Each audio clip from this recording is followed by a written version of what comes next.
नमस्ते दादा शर्मा। कैसे हैं आप सब लोग? होप सो आप सभी खुद के ऊपर बहुत अच्छे से काम कर रहे हैं। आपका जो कनेक्शन है विद डिवाइन वो बहुत अच्छे से कनेक्ट हुआ होगा। अगर आप कुछ काम भी नहीं कर रहे हो तो आपके लिए संदेशा यही है कि change yourself, transform yourself from inside. ठीक है।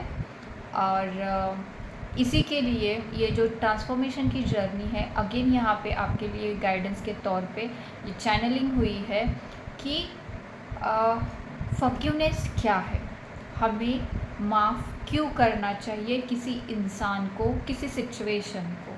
ठीक है। तो फॉरगिवनेस की ये जो जर्नी है, या फिर बोले कि जब भी आप किसी को फॉरगिव करते हो तो आपके अंदर क्या बदलाव आता है। ठीक है। तो आज हम यहाँ पे देखेंगे। I request you each and everyone जो भी ये वीडियो देख रहा है कि स्टार्ट से एंड तक ये वीडियो ज़रूर देखना, बिकॉज इसमें बहुत सारा विजडम नॉलेज रहेगा विच इज़ वेरी हेल्पफुल। और आप खुद महसूस करोगे कि आप खुद ट्रांसफॉर्म हो रहे, आपको चेंज होना है। ठीक है। सो आई रियली रिक्वेस्ट यू कि ये वीडियो एंड तक ज़रूर देखना। ठीक है। एंड अनदर थिंग इज़ कि अगर आप सेल्फ लव जो होता है वो क्या है, व्हाट इज़ सेल्फ लव, खुद से प्यार कैसे करें। ठीक है। तो इसके लिए मैं कुछ टाइम के बाद ये क्लास स्टार्ट कर रही हूँ, तो आपको यहाँ पे दिख रहा होगा, तो you can join this class. Age limit बिल्कुल नहीं है यहाँ पे। कोई भी पर्सन किसी भी एज का, नो जेंडर स्पेसिफिकेशन, एवरीवन, ठीक है, यहाँ पे क्लास ज्वाइन कर सकते हैं। और this class will transform your life. आपको पता चलेगा सेल्फ के बारे में और it will help you to connect with your inner divine. ठीक है। So thank you so much. और आप इंस्टाग्राम आईडी जो है मेरा, वहाँ पे आप मुझे डिटेल जानने के लिए डीएम कर सकते हैं। सो लेट्स गेट स्टार्ट कि हमारा आज का टॉपिक है फॉरगिवनेस। ठीक है। हम देखते हैं बचपन से लेके अब तक की जो हमारी जर्नी होती है, वहाँ पे देखते हैं कि बहुत सारी जो चीज़ें होती है हमारी अकॉर्डिंग बिल्कुल नहीं होती है। तो तब हमारे अंदर बहुत सारे इमोशंस आते हैं। जस्ट लाइक कि अगर हमारे अकॉर्डिंग कुछ चीज़ें नहीं हो रही है तो हम क्या करते हैं, गुस्सा करते हैं, एंगर फील करते हैं। समटाइम्स पीपल जो होते हैं तो बहुत सारे जो इमोशंस आते हैं वो खुद के अंदर ही वो दबा के रखते हैं।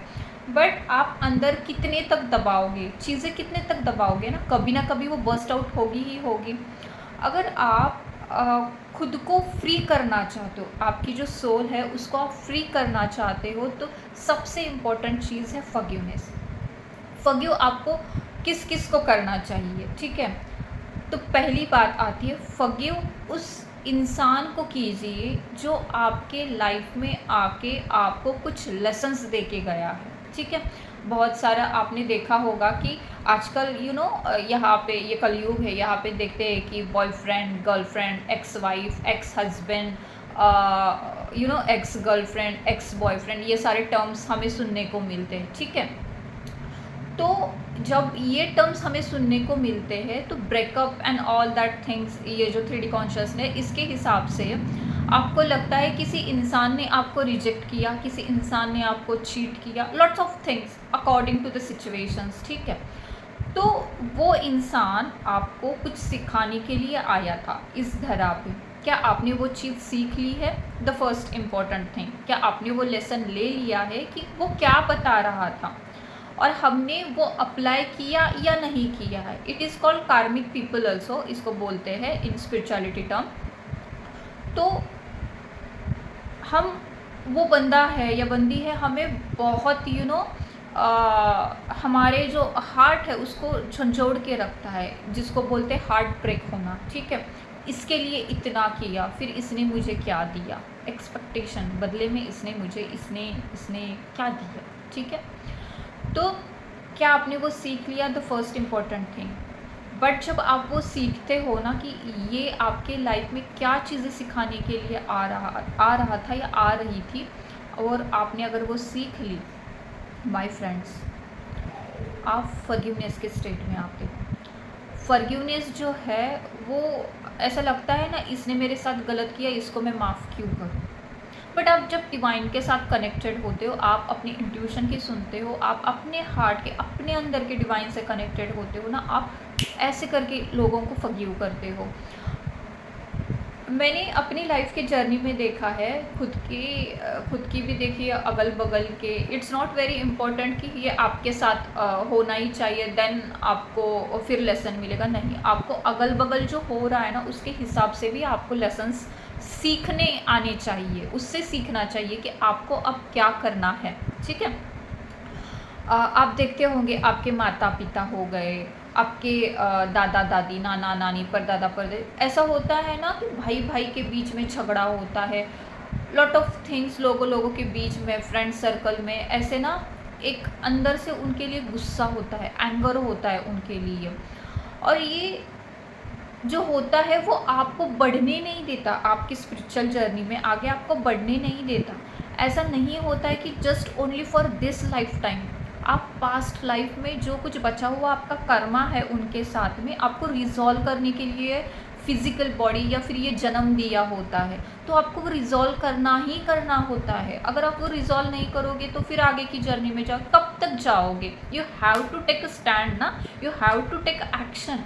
आप उनको फॉरगिव करिए, जिस इंसान ने आपको हर्ट किया है, आपको दिल तोड़ा है, आपको झंझोड़ के रखा है, just forgive them with unconditional love, क्योंकि उन्होंने वो चीज़ आपके साथ इसलिए की क्योंकि वो ऑलरेडी खुद हर्ट है, उसके लाइफ में बहुत कुछ हुआ है।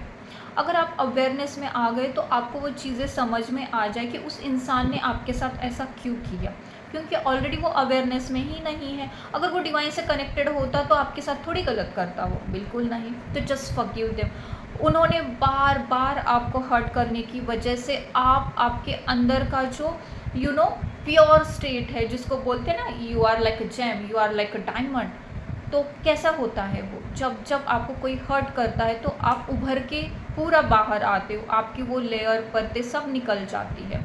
तो उनको थैंक यू बोलिए कि thank you so much for coming in my life and changing my whole entire life, thank you so much, and do Hooponopono prayer, I am sorry, please forgive me, I love you and I thank you, just forgive them and see the magic. आपका वो wound निकल जाएगा। अगर आपको नया relationship चाहिए, अगर आपको कोई इंसान चाहिए, आपको अच्छा करियर चाहिए, ये हर चीज़ के लिए अप्लाई होता है, जस्ट फॉरगिव देम।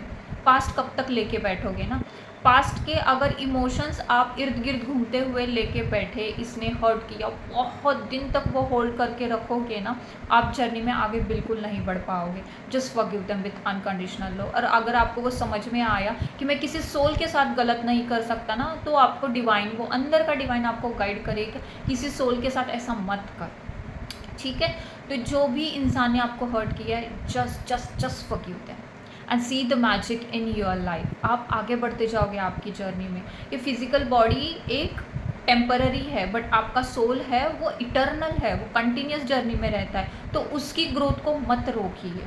सोल की ग्रोथ को, ट्रांसफॉर्मेशन को, इनर बीइंग को, यूर जो आपका बेस्ट वर्जन है बनने के लिए, उसको ये पास्ट का जो भी ट्रॉमा है उसको जस्ट फॉरगिव कीजिए। ठीक है, अगर आपको होपोनोपो प्रेयर भी पता नहीं होगी तो आप मैं यहाँ पे डिस्क्रिप्शन में उसको ऐड कर दूँगी। You can do this Hooponopono prayer, किसी भी सिचुएशन के लिए, किसी इंसान के लिए आप ये कर सकते हो। ठीक है, just send unconditional love to everyone, each and every being, चाहे वो सजीव हो निर्जीव कोई भी हो, just send them unconditional love. ये फर्स्ट हुआ, जिसने भी आपको हर्ट किया उसको आप फॉरगिव करो। और बहुत सारी चीज़ें होती है, आप जॉब अप्लाई करने के लिए जाते हो, अगेन रिलेशनशिप में जाते हो, तो बहुत जो लोग होते हैं ना आपको रिजेक्ट करते हैं, बार बार आपको रिजेक्ट करते हैं, और आप बहुत अच्छा, आपका बेस्ट वर्जन होते हो इन द जॉब के लिए, हर चीज़ के लिए, तो उनको भी फॉरगिव कीजिए। अगर वो वैसा नहीं करते तो आप उभर के अगेन बाहर नहीं आते। तो सेकंड थिंग, आपके जो कलीग्स होते हैं अगल बगल के, ऑफिस के, वो सारे लोग, होता है ना कि बहुत सारे लोग होते हैं पॉलिटिक्स खेलते खेलते ना एक दूसरे को हर्ट कर जाते हैं, बहुत सारी चीज़ें होती है, तो just forgive them, forgive and only forgiveness. ठीक है, ये जो पितृपक्ष है, ये जो अभी 2 अक्टूबर तक पितृपक्ष है। लिटरली ये आपके लिए एक मिरेकल की तरह काम करेगा, ठीक है। तो just do it. Forgiveness, forgiveness, forgiveness. Next कौन होता है फॉरगिव? आप किसको फॉरगिवनेस मांग सकते हो या फॉरगिव कर सकते हो? तो आपके माता पिता जिन्होंने आपको जन्म दिया है। देखिए, हर किसी के माता पिता डिफरेंट डिफरेंट होते हैं, पर हर किसी का उद्देश्य होता है कि वो हैप्पी रहे, खुश रहे, ऐसे होता है। पर यहाँ पे क्या होता है कि बहुत सारे जो पेरेंट्स होते हैं वो क्या करते हैं कि उनके जो परंपराओं से चलते आ रहा है, उनके जो परंपराएं हैं या फिर उनका जो बिलीफ सिस्टम है, उसके हिसाब से पूर्वज जो चलते आ रहे उसके हिसाब से ही वो चलेंगे, जिसको बोलते हैं पारंपरिक होना या फिर सोसाइटल बिलीफ सिस्टम बोलते हैं। उसके अकॉर्डिंग ही बच्चे चलने चाहिए, वो जो कहे वही बच्चा करना चाहिए। समटाइम्स तो पेरेंट्स ऐसे होते कि सामने वाला उनका बच्चा क्या बोल रहा है उनको सुनने को भी वो रेडी नहीं होते, मतलब उतना उनके घर में ओपननेस भी नहीं होता है, ठीक है। जिसके पास होता है they are so good, but जिनके पास नहीं होता है कि खुद के ओपिनियंस रखना घर में क्या होता है, तो they can change also this system. कैसे चेंज कर सकते हो? तो देखो, उन्होंने उनके हिसाब से किया। समटाइम्स होता है ना कि किसी बच्चे के लिए बहुत ज़्यादा ये करना, किसी बच्चे के लिए कम प्यार करना, ऐसे लगता है हर किसी को, हर डिफरेंट डिफरेंट सिचुएशंस होते हैं। तो वहाँ पे आपको लगता है कि पेरेंट्स ने आपको जितना चाहिए पेरेंट्स ने आपको उतना नहीं दिया। बट माय डियर फ्रेंड्स, उन्होंने जितना होता है उतना आपके लिए किया, उनके अकॉर्डिंग किया, चाहे वो इमोशनली आपको प्यार देना हो या चाहे फाइनेंशियली आपको सपोर्ट करना हो, हर एक चीज़ की तरह उनकी नॉलेज है, उनकी बिलीफ सिस्टम है, उसकी तरह आपको उन्होंने गाइड किया। उन्होंने खुद के जो थॉट्स है आपके ऊपर थोप दिए, ठीक है। बट आपने वो किया, बट आप वो करना नहीं चाहते थे। चाहे वो जॉब हो और वो बोल रहे कि नहीं तुझे अभी डॉक्टर होना है, नहीं अभी तुझे इंजीनियर ही होना है, देख उसका बेटा क्या कर रहा है, देख उसकी बेटी क्या कर रहा है, इन्फीरियर कॉम्प्लेक्सिटी। तो वो आपको अच्छा नहीं लगता। किसी को लगता है कि मुझे सिंगिंग करना है, किसी को लगता है कि मुझे क्रिकेट खेलना है, डिफरेंट डिफरेंट हर किसी का होता है। किसी को लगता है कि नहीं मुझे बिजनेस करना था, तो just because of middle class family मैं ये अफोर्ड नहीं कर सकता था।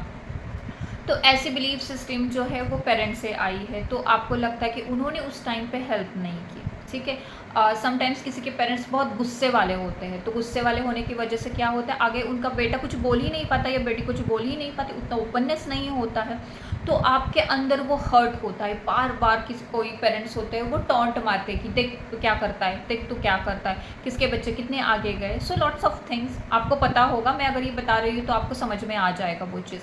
Just forgive them. सबसे इम्पॉर्टेंट है आप खुद के पेरेंट्स को माफ़ कीजिए कि आपको जो चाहिए था वो करने नहीं दे दिया। समटाइम्स ऐसा भी होता है कि किसी को लव मैरिज करना होता है पर ज़बरदस्ती का अरेंज मैरिज थोपा जाता है उनके ऊपर। So just forgive them. अगर आपको आगे बढ़ना है ना हर एक चीज़ के लिए, जस्ट फॉरगिव देम। आप आपके पास्ट लाइफ के वुंड्स जो है उससे आप उभर के आओगे। Just send them unconditional love, ठीक है। बट ऐसा नहीं है कि वो जो बोल रहे हैं हमेशा वही करते रहना है, बिल्कुल नहीं। आपको समझ में आ जाएगा कि हर चीज़ सही गलत क्या होती है, सही चीज़ गलत कोई नहीं होती। बट आपका जो इनर डिवाइन जागृत हो जाएगा, आप अपनी इनर डिवाइन से कनेक्ट होगे ना, तो आपको पता चलेगा कि आपको क्या करना सही है और क्या नहीं करना सही और गलत, इसके बीच का अंतर आपको समझ में आ जाएगा, क्योंकि आप हर चीज़ डिवाइनली गाइडेड करोगे, ठीक है। ये नहीं सोचोगे कि ओनली फैमिली के बारे में नहीं सोचोगे। आपका सोचने का जो पर्सपेक्टिव होगा ना बहुत हाई लेवल का होगा कि ज़्यादा से ज़्यादा पूरी मदर अर्थ को आप पर्पस के लिए पीछे भागोगे, पर्पस के लिए, ठीक है। मैक्सिमम लोगों को आप हेल्प करना चाहोगे, but start from your self, with in your self. This is the main thing, okay. तो इंसान को आप माफ़ कीजिए। तो नेक्स्ट कौन है? तो नेक्स्ट है कि आप खुद खुद को माफ़ करना, which is very very important thing my dear friends, बहुत इंपॉर्टेंट है। क्या होता है ना, पता है ना, मैंने जो अभी के जो लोग पता है ना उनके अकॉर्डिंग जब आप चलते हो ना आपकी सोल थक जाती है। मेंटली आप डिस्टर्ब हो जाते हो, स्ट्रेस में आ जाते हो, फ्रस्ट्रेटेड होते हो कि मुझे जो चाहिए वो मैंने लाइफ में किया ही नहीं है, आप फियर में जीते हो। Love is the most highest form of state, और फियर जो है ना सबसे नीचे वाली स्टेट है। जब ईगो और लव में आप कंपेयर करोगे, ईगो का सबसे हाईएस्ट होता है फियर। जो भी इंसान फियर से ऑपरेट करता है ना वो आगे सक्सेसफुल नहीं होता, मार्क माय वर्ड। वो यही इस मैट्रिक्स में, इस लूप में बार बार घूमता है। और जो इंसान लव में होता है, खुद के सॉलिट्यूड में होता है, खुद के अनकंडीशनल लव में होता है, खुद के इनर डिवाइन के साथ कनेक्टेड होता है ना my dear friends, mark my word, वो completely divine love, unconditional love में होता है। ठीक है, तो जब आप खुद को अनकंडीशनल लव से ऑपरेट करोगे ना, तो फियर क्या चीज़ है आपको पता भी नहीं चलेगी, क्योंकि आपने फियर की वजह से ही ये सारे रॉन्ग डिसीजंस लिए होते हैं खुद के लाइफ में। ठीक है, जो आपका अंदर से लग रहा है कि मुझे ये करना ही करना था, but just because of all this मैंने जिन को आपको कहा ना कि इसको फॉरगिवनेस कीजिए, इनकी वजह से आप ईगो ही है एक तरह का, फियर में आके आप सारे डिसीजंस लेते हो। अगर आप लव से ऑपरेट करोगे ना, अपने आप इनर डिवाइन आपको गाइड करेगा। तो सबसे इम्पॉर्टेंट है खुद को माफ़ करें। खुद को कैसे माफ़ करें? जो भी आपने गलतियाँ की हैं, आपको पता है सबसे जो जिसको सारी बातें पता होती है, खुद को पता होता है, खुद के इनर डिवाइन को पता होता है। ठीक है, यहाँ ये जो सोर्स है वो हाईएस्ट सोर्स से कनेक्टेड होता है, सब उसको पता होता है कि आपने क्या सही किया, क्या गलत किया। तो उन सारी गलतियों के लिए पहले तो खुद से माफ़ी मांगिए, द मोस्ट इम्पॉर्टेंट। जब आप खुद को माफ़ करोगे ना, मार्क माय वर्ड, 70 to 80% आपके जो प्रॉब्लम्स है, आपके वुंड्स है, आपके कार्मिक लेयर है, आपके कार्मिक लोग हैं ना, आपके लाइफ से चले जाएंगे। मार्क माय वर्ड, जब तक आप खुद को माफ़ नहीं करोगे, बाहर के लोग आपको माफ़ नहीं करेंगे। ठीक है, आपने लोगों के दबाव में, प्रेशर में गलतियाँ की है, बट अब तो आपको पता है ना व्हाट इज़ करेक्ट। आपको पता है कि आपको ट्रांसफॉर्म होना है। Just forgive yourself. जिस चीज़ के लिए आपने बैड फील किया है खुद के लिए, वहाँ पे आप जाके फॉरगिवनेस मांगिए। सबसे इम्पॉर्टेंट है आपका इनर चाइल्ड। अगर आप जैसे जैसे आप चाइल्डहुड में जाओगे ना, आपको समझ में आएगी चाइल्डहुड में आपके साथ क्या क्या हुआ था। Go there, forgive your inner child. आपके जो चाइल्ड है, अडल्ट लेवल है, अपनी स्टेजेस होती है ना, हम जब बच्चे पैदा होते हैं, फिर हम एक अडल्ट एज में आते हैं, फिर उसके आगे, तो उस पूरे स्टेजेस के लिए खुद को माफ़ कीजिए। जहाँ जहाँ पे आपको लगता है कि यहाँ पे गलत किया है, go there, forgive yourself. Ask to the divine, help मांगिए डिवाइन से कि यहाँ पे फॉरगिव करने के लिए हेल्प कीजिए। सबसे इम्पोर्टेंट इंसान है खुद को माफ़ करना इज़ वेरी इम्पोर्टेंट। ठीक है, और नेक्स्ट है द मोस्ट इम्पॉर्टेंट थिंग और मोस्ट इम्पॉर्टेंट पर्सन तो नहीं बोल सकते, बिकॉज ही इज़ फॉर्मलेस, ही और she, what ever you can call, he is formless. आपके डिवाइन, आपको जिसने भी क्रिएट किया हुआ है, जिस सोर्स से आप आए हो, आस्क फॉरगिवनेस टू हिम और हर। ठीक है, कैसे फॉरगिवनेस मांग सकते हो उनसे? आप अपने ईश्वर से फॉरगिवनेस ऐसे मांग सकते हैं कि हे divine, I am really sorry, मुझे प्लीज़ क्षमा कर दीजिए जहाँ जहाँ पे मैंने या फिर आपने जो डिवाइन का प्योर कॉन्शियसनेस है, गॉड का कॉन्शियसनेस है, जिसको बोलते हैं कि दैविक चैतन्य शक्ति, इसके विपरीत आप गए। जहाँ जहाँ पे आपने जो गॉडली रूल्स है, गॉडली कॉन्शियसनेस है, दैविक कॉन्शियसनेस है, उसको आपने फॉलो नहीं किया। आपने खुद को ईगो में आके ईश्वर ने जो राह दी है उससे आप भटक गए। Ask forgiveness to him, please उनसे फॉरगिवनेस मांगिए कि जहाँ जहाँ गलतियाँ की है, आपने जो मार्ग दिखाया है उस मार्ग पे चलने की बजाय फिर भी because of fears, because of ego हमने गलतियाँ की है, उसके लिए डिवाइन से माफ़ी मांगे। ईश्वर बहुत दयालु होते हैं, बहुत दयालु होते हैं। Please ask forgiveness to him. और हर वो आपको एक झटके में क्षमा कर देंगे। और जो अपनी मोक्ष की प्राप्ति है ना, तो उस मोक्ष की प्राप्ति के लिए वो आपको जर्नी में आगे बढ़ने के लिए हेल्प करेंगे। तो सबसे बहुत इम्पॉर्टेंट है कि जिसने भी आपको क्रिएट किया है, जिस भी ईश्वर स्वरूप को आप मानते हैं, हर कोई अलग अलग स्वरूप को मानता है, ठीक है। ईश्वर हर किसी के लिए एक ही है। हम ही यहाँ आके बहुत कुछ क्रिएट करके रखा है, तो उनको माफ़ी मांगिए, प्लीज़ फॉरगिव कर दीजिए, ठीक है। हम तो यहाँ पे नॉनवेज भी खाते हैं, वो तो आपको मतलब ये हर किसी की पर्सनल चॉइस होती है, बट प्राणियों को हम खाते हैं, मारते हैं। तो ईश्वर ने तो ये सारी चीज़ें कभी सिखाई नहीं है ना हम लोगों को, तो हम वहाँ पे भी ईश्वर को माफ़ी मांगेंगे, मदर अर्थ के लिए माफ़ी मांगेंगे। हमने मदर अर्थ पे आके क्या क्या गलत किया है, मतलब जैसे ट्रीज़ को तोड़ना, पानी खराब करना। Ask forgiveness to the divine, ask forgiveness for mother earth. अगर आपने इतना भी कर लिया ना माय डियर फ्रेंड्स, आपके रिलेशनशिप ब्यूटीफुल हो जाएंगे, ठीक है। हर कोई यहाँ पे हर चीज़ डिज़र्व करता है, पर उसके लिए आपको डिज़र्विंग बनना पड़ता है। अगर आप मेरे वीडियोस देखते होंगे ना, उसमें बार बार यही बताया गया है कि आप जैसे अंदर से होते हो ना, बाहर आपको वही मिलता है।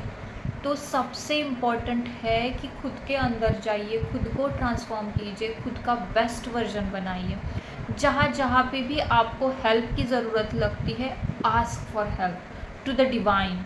आपके अगल बगल ऐसे इंसान होंगे जो आपको प्रॉपर गाइड करेंगे, ठीक है। तो उनसे आप हेल्प मांग सकते हो। सो होप सो कि आपको फॉरगिवनेस का इम्पोर्टेंस भी समझ में आ गया होगा। आपको फॉरगिवनेस किन किन लोगों से मांगनी है ये भी आपको समझ में आया होगा, ठीक है। होप सो ये वीडियो आपको बहुत हेल्पफुल होगा, बहुत हेल्पफुल होगा। और ये पितृपक्ष में ये ज़रूर करना। The most important thing, ask forgiveness for your ancestors. ये एंसेस्टर का है ना, एंसेस्टर को हम कितनी कैसे लोग होते हैं जो दादी परदादी उनको गालियाँ देते हैं, ठीक है। तो उनको माफ़ी मांगिए। उनकी गलतियों की वजह से आपको लगता है कि आप ये आज भुगत रहे हो, वो नहीं, उनको उनके हिसाब से पता था, वैसे वो चले। पर आप तो अब ट्रांसफॉर्मेशन के लिए रेडी हो, अवेयरनेस में आए हो, इसलिए तो ये वीडियो देख रहे हो। तो उनको फॉरगिवनेस मांगिए कि जाने अनजाने में बोल के, इमोशनली उनको बार बार अगर आपने हर्ट किया होगा, नोइंगली या अननोइंगली, जान के या अनजाने में, तो उसके लिए एंसेस्टर से माफ़ी मांगिए कि प्लीज़ फॉरगिव कर दीजिए। जो भी आपके साथ हमने गलत कर दिया, गलत व्यवहार कर दिया है, इसके लिए आप माफ़ी मांगिए। सो माय डियर फ्रेंड्स, ये सारी बहुत चीज़ें इंपॉर्टेंट है। पितृपक्ष में एंसेस्टर को ये ज़रूर करना, बिकॉज उसकी वजह से आपके डीएनए हील हो जाएंगे और आपका बेस्ट वर्जन होने के लिए, विच is very helpful. Hope so आपको ये वीडियो बहुत अच्छा लगा होगा, आपको हेल्पफुल रहा होगा। और इतने ध्यान से प्यार से सुनने के लिए बहुत बहुत धन्यवाद। Thank you so much. और वीडियो को लाइक, शेयर और सब्सक्राइब करना ना भूलिए। ये जो मैसेज है, ये विजडम है, ये नॉलेज है, और बहुत सारे लोगों तक शेयर करना ना भूलिए। And thank you so much to everyone. Hope so कि आप अपने खुद के ऊपर ये काम ज़रूर करेंगे। Forgive everyone. God bless you all. Om Dada Sharan. Thank you.